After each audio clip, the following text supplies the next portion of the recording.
Hey, what's going on, YouTube? Everybody else that's watching, this is your boy King Gabe here, and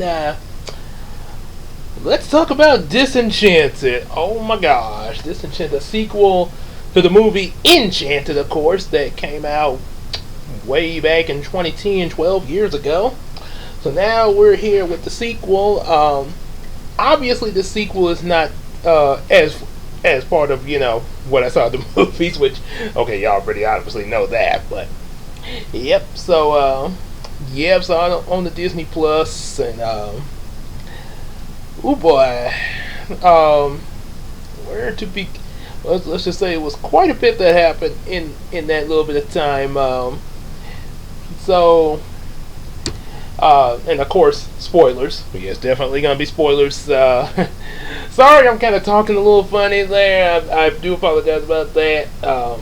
Which I kind of do that quite a bit, but yeah, trying to tell this in a nutshell here. But anyway, so basically, spoilers ahead.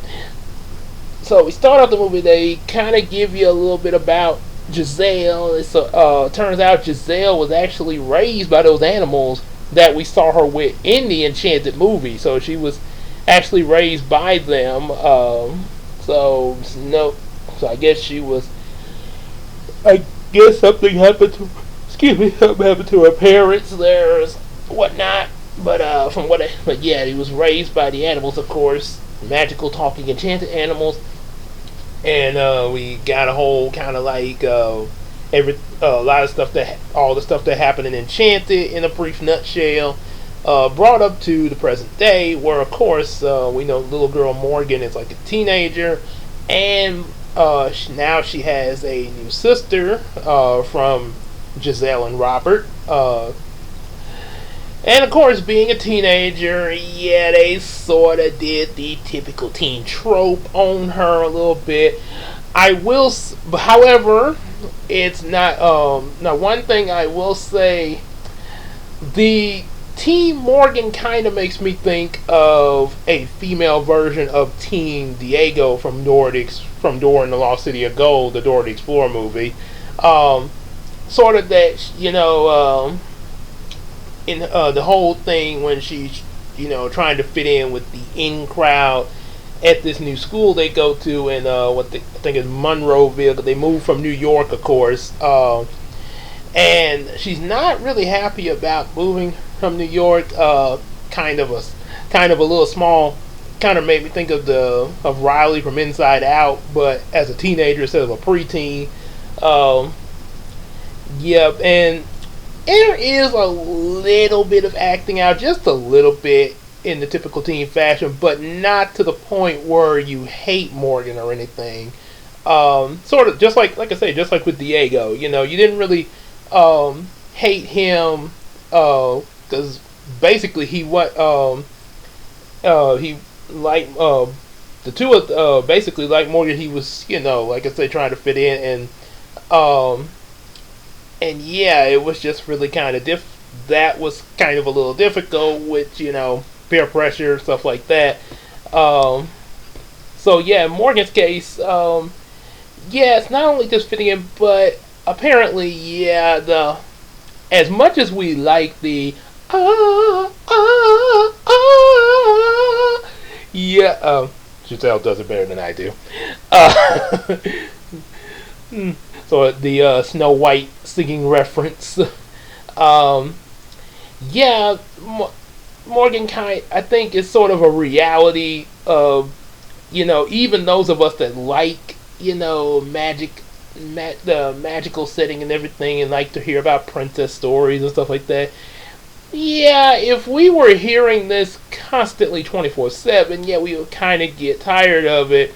We kind of want a break from it. I'm just saying, it's not that we would hate that we all of a sudden hate the princess stuff like the way I hate chili after 16 years. But yeah, we would just kind of want to break from it, and just kind of, just kind of give me some space just a little bit in a polite manner. And I do compliment Morgan for that, really trying her best to not to not be rude for the most part in the movie, even And there were some times that, yeah, you kind of would have thought she was going to blow up. Like one when they got in her room and they had it fixed up for her and everything. Giselle was like, I wanted to make sure this was the first room that they had fixed up to make Morgan happy. And yeah, then there was this wiring error and then her clothes got burnt. Yeah, didn't quite do so well. Yeah, you would. Yeah, anybody would be kind of would be really upset with something like that. Yeah, but still tries to hold it together, and then of course there is that moment where Morgan does blow up. Like I say, it's not right away, but it does come. He's sort of like Diego when he sort of snapped a little bit at Dora, and yeah, kind of was emotional there. And like I say, you get upset. Yeah, you sometimes you will say some things that you don't really mean.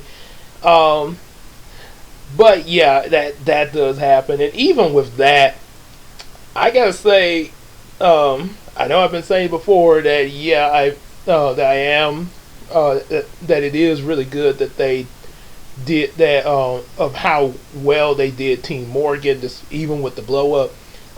It is a lot. This is something that that really should have been Team Tiffany and Tyler Perry's Boo Halloween Medea. Yeah, because okay, so yeah, because in that movie, it just didn't make any sense there the way Tiffany was acting there. I guess you'll have to check out that movie to see what I'm talking about full detail. So back with this, or we could talk about it in the comment section. Yeah, if you want to know more about the Boo Halloween and Tiffany, yeah, just ask me in the comment section if you don't want to suffer through that movie.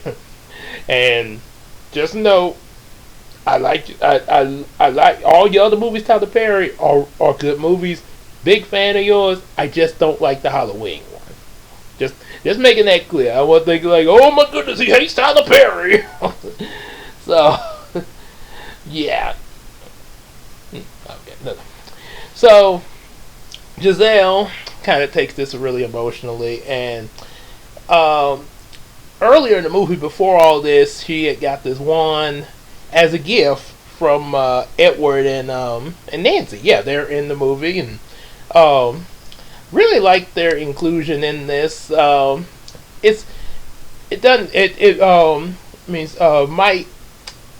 It might not seem like, well, do we really need them in the movie? But yeah, it's not like just something super big, but they do contribute to the story. And I do like how they are toward Giselle and Robert. It's really they really great characters. And the one that they give Giselle this magic wand that's supposed like if she want to wish for something new.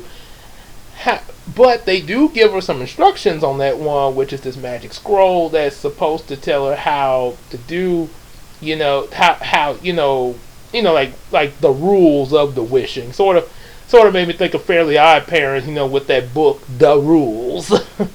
So yeah, one thing like Batman said about magic, it always comes with a price. So yeah, you kind of need to follow some rules there. Yeah, that's one. Even Robin Williams' Genie pointed that out. So, but she doesn't read the scroll, sort of like me with my Transformers when I don't read the instructions on how to change them. or some of us guys in general, when we try to do assemble stuff, and we don't I don't need those instructions. Let me take a peek. No, she don't read them at all. And she goes after a little song. She wishes that everything could be like a fairy tale, and she gets it. It becomes like a fairy tale. Morgan is singing and everything. Robert has become pretty much like Edward. And he's even singing as well. there's even times where Nancy sings in this, which is really. I did not know this lady could sing. I was like, wow. Oh, wait. I take that back. Okay.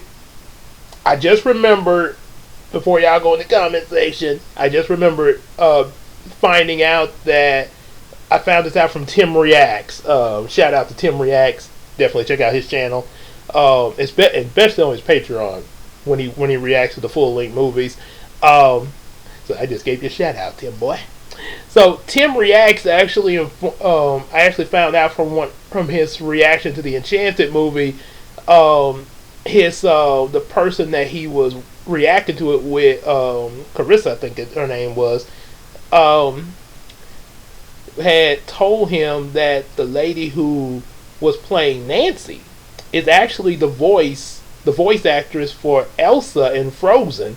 So that explains. So yeah, that definitely explains why she was able to sing. Yes, okay, that makes perfect sense. Okay.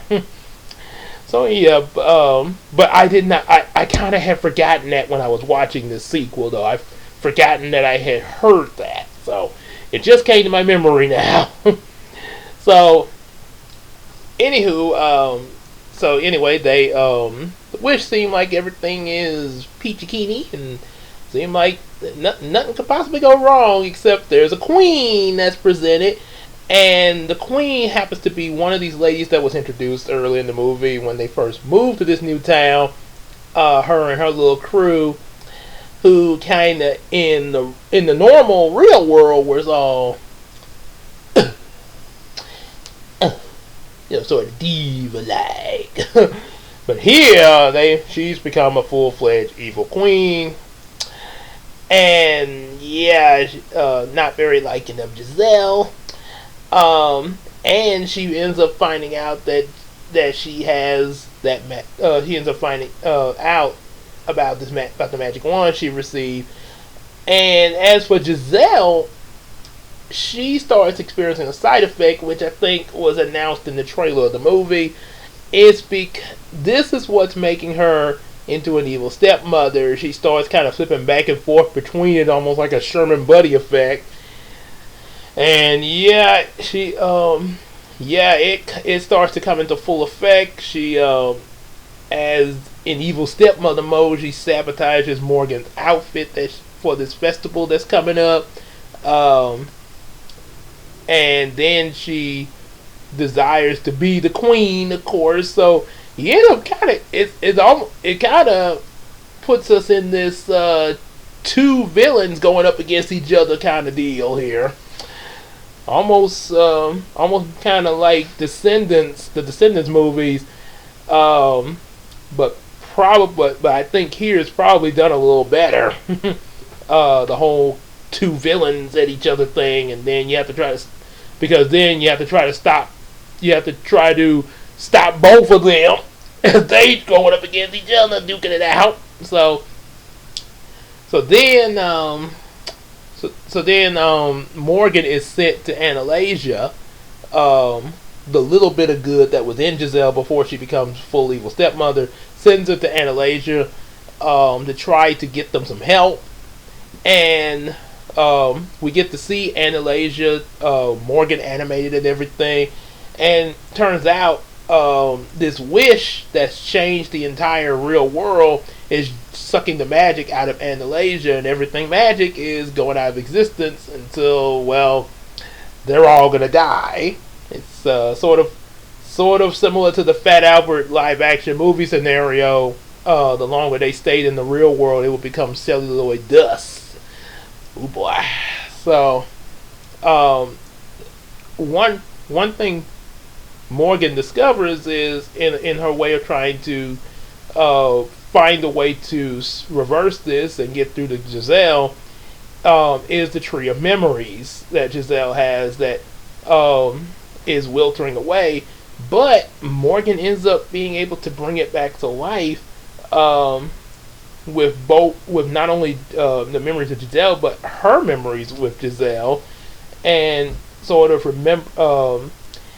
rekindles, like, cause she kind of admits to the fact that as she's grown, that her and Giselle have kind of become distant, sort of like kind of like how in real life, sometimes that kind of happens with a lot of teens to their parents, in different ways, of course. But yeah, it kind of happens like I don't know my child anymore, kind of thing, and yeah, this and Morgan reflecting upon this kind of like, yeah, I'm, it's, I don't know if I could do this because yeah, we hadn't been really, we've kind of fallen a little distance there, but of course Edward and Nancy really motivate her to really utilize the magic that's deep within her, and with that they return back to the real world. Also, Pip is in this movie, and he gets turned into an evil cat, which now him and Giselle are referencing the evil stepmother from Cinderella. And there's a lot of fairy tale references, just like with the first Enchanted movie. Yeah, you'll definitely recognize them when you see them in the movie. So they go to this festival. There's this big battle royale between Giselle and the evil queen. They're duking it out, with them, with both two evil magic going at each other.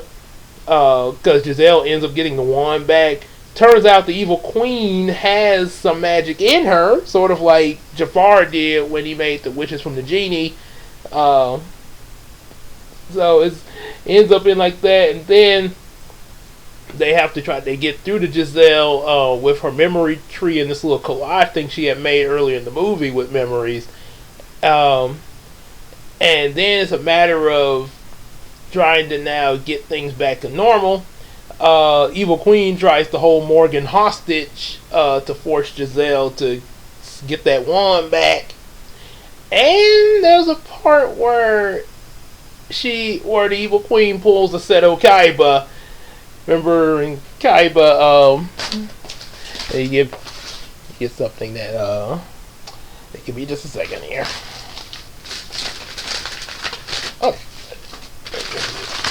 Okay, I can use this. Okay. Yeah, when Kaiba had the Blue Eyes White Dragon card and gone, never to be used against me. Well, Evil Queen does that with the wand, breaking it with her foot. I guess she set her foot down. But, to her surprise, a little bit later, Robert and Edward, because Edward's trying to defend Andalasia, Robert, him and this boy that they've ran across earlier in the movie that Morgan has a crush on, the two of them tried to stop the clock from striking midnight with their swords, stick the swords in the clock, which is really impressive, by the way. And Morgan eventually is able to make a wish that puts everything back to normal by simply saying, "I wish I was back home with my mother." She doesn't say back home in New York. She just say with her mother, obviously referring to Giselle. She doesn't even call Giselle stepmother anymore. She just calls her mother. Yep. So that and everything is brought back to normal, and Morgan and Giselle are the only ones that remember all the stuff that's been happening. Robert thinks that everything was just a dream that just happened. However, this does kind of get Morgan and Giselle not so distant anymore. Still got the little bit of teen in it, like, "Mom, don't embarrass me," that kind of stuff. Yeah. But they are tight with each other though. Another comparison I want to make with Teen Morgan, a female version of Max from the Goofy movie. That's actually, see, these are actual. So yeah, they to make Teen Morgan the way she is and also make this story work. Yeah, they had some. Disney used some pretty good blueprints for their team there. Like you say, Max from Goofy movie, um, and Nick Diego, Team Diego, and of course, which of course, let's just in general, we've had, not to mention the teenagers that have been in Disney before, even from your Disney Renaissance movies like Jasmine, uh, you're almost 16 now, and the law says you must be married to a prince by your next birthday. Dad. Or even Ariel. I'm not a child anymore. Yeah, so, yeah, we've got. So, yeah, they, now, of course, that's from a different. Those princesses are those teens are from a different time period, but still pretty good blueprints to go by. Yeah, definitely wish that at least Teen Tiffany and Medea's Boo Halloween would have been more like Morgan and these previous teens that from movies that I just mentioned there. Yeah, like I say, that's yeah, it's still pretty realistic, as it's still a pretty realistic version of a teenager, but they're not unlikable though.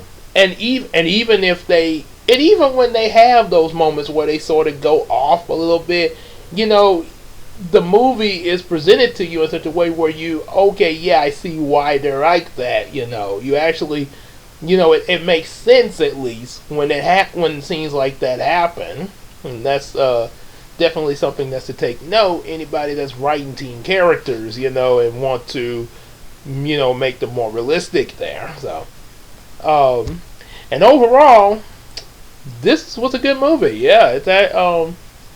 It's actually 2 hours long, which only reason I knew it was 2 hours long, aside from the fact that I looked at the running time before I started watching the movie, also because I was checking my phone time because wifey's on the way back home, so I was trying to make sure I had this done before she got back home, and obviously show her the movie. So. Yeah, but other than that, yeah, it didn't feel, as I was watching it, it didn't feel like it was 2 hours long. Yeah, it's sort of, kind of like other Disney movies that have run like that, like Toy Story 3 or, let's see, High School Musical movies, stuff like that. Long run, or even like when we watched Wakanda Forever from Black Panther. Yeah, it was, that's a long movie, but. Again, you didn't have that feeling of, oh boy, this is a long movie, because you're so what's happening in the movies got you into it, and the only thing on your mind at the moment is like, okay, now what's going to happen now? Something kind of that, yes, even the Batman, was kind of like that. Admittedly, yeah, you work now. I think what it was. The problem with the Batman, why people probably had to check their watches for that one, now don't get me wrong, it's a good movie. I got a copy of it, but the problem was the way it came. It kept feeling like it was gonna. It kept feeling like it was coming to the climax. Then it would do something else. Climax, do something else. Climax, do something else. But see, when these movies, whether they 2 or 3 hours long, like this movie. Wakanda Forever, stuff like that. When the ending comes, that's it. Only thing you got is just the post-credit scene, but the movie's over though. But yeah, Batman, you didn't know when the movie was gonna end because it kept feeling like it was, and then starting again, almost like what one of these this gospel rapper Tay Love, who's also a pastor.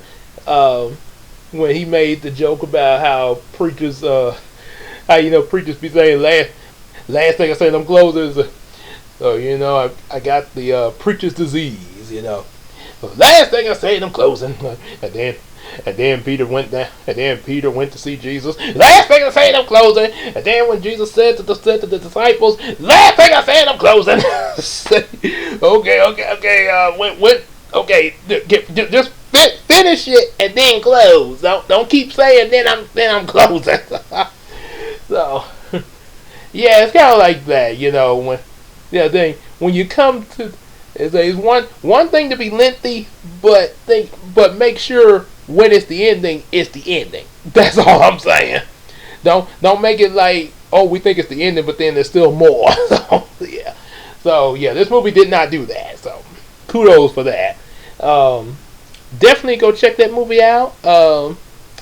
Check out Disenchanted. It is out, available now. Like I said, I'm gonna, as soon as wifey get here, I'm gonna show it to her as a little, cause yeah, she got to see this, and I probably will also check out probably not today, cause like I say, when she comes in, and I'll probably check out Tim, because I think Tim reacts. He reacted to this Disenchanted movie, but it'll probably be after I show it to her, just the movie itself.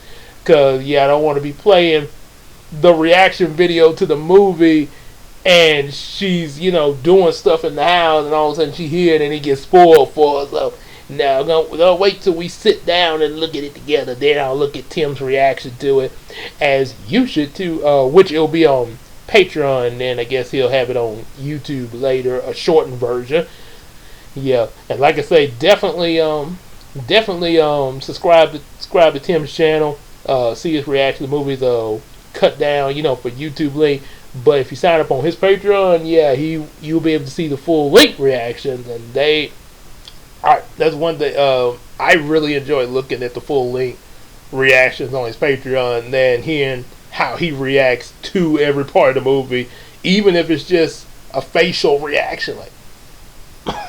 So, yeah, it's pretty fun. It's almost like going to the movie with somebody, or better yet, it's like looking at the movie with somebody at your house. Like sort of like Jamaica Snuggie with looking at SpongeBob episodes. So, yeah, it's always pretty fun. So definitely check that out. And if you like this reaction, definitely share with your friends, and subscribe to the channel. Get some of our comic books, and also support your boy on Patreon. Yeah, so two of us to support Tim on Patreon and your boy. I'll leave a little link to his YouTube channel in this video, in the description box for this video, so y'all can definitely just to his channel, so you can see all he got to see. And also, there's a playlist on there. I hadn't been doing this lately, but there is a playlist with some of his movie reactions on the channel. Check out my favorite Tim Reacts videos playlist. And that's all for the day. Yeah, like I say, support the both of us on Patreon, and we'll see you in the next video, which will probably be, which should be me at church. Oh, or better yet, talking about church. Yeah. But you'll see when it comes. Take care, everybody.